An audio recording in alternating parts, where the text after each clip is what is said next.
മിനാ പർവ്വതത്തിന്റെ മുകളിൽ വെച്ചായിരുന്നു ആ ദൗത്യം നിർവഹിക്കപ്പെട്ടത്. ഇബ്രാഹിം നബിയും ഇസ്മായിൽ നബിയും കൂടിക്കാഴ്ച നടത്തി അള്ളാഹുവിന്റെ ആ കൽപ്പനയ്ക്ക് വേണ്ടി അവർ മിനാ പർവ്വതത്തിലേക്ക് പോവുകയാണ്. സ്വന്തം ഭാര്യ വീട്ടിലുണ്ട്, ഭാര്യയോട് പറഞ്ഞിട്ടില്ല എന്തിനാണ് പോകുന്നതെന്ന്. ഭാര്യയോട് പറയാതെ ബാപ്പയും മകനും മിനാ പർവ്വതത്തിലേക്ക് പോയി. അറുക്കാൻ വേണ്ടിയാണ് പോയത്. മകൻ ഇസ്മായിൽ നബി അലൈഹി സ്വലാമിന് പൂർണ്ണ സമ്മതം. ഒരു പേടിയുമില്ലാതെ അള്ളാഹുവിന്റെ ദൗത്യത്തിന് വേണ്ടി അവർ മുന്നോട്ട് പോവുകയാണ്.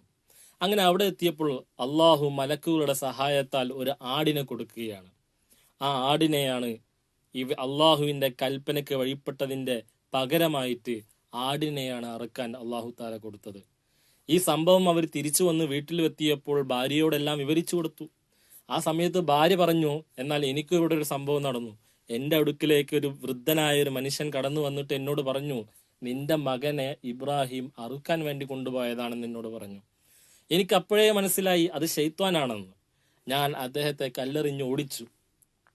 അവിടെ നാം മനസ്സിലാക്കണം, ഇബ്രാഹിം നബിയുടെ ആ കരുത്തും അതുപോലെ ഇസ്മായിൽ നബിയുടെ ആ ശക്തിയും മാത്രവുമല്ല, ഹാജറ ബീവിയുടെ മനസ്സ് തെറ്റിക്കാൻ വേണ്ടി വന്ന ഷെയ്ത്വാനിനെ അതിൽ നിന്നും ഷെയ്ത്വാനിനെ കല്ലെറിഞ്ഞോടിച്ച് ഷെയ്ത്വാനിനെ പരാജയപ്പെടുത്തി എന്നതാണ്.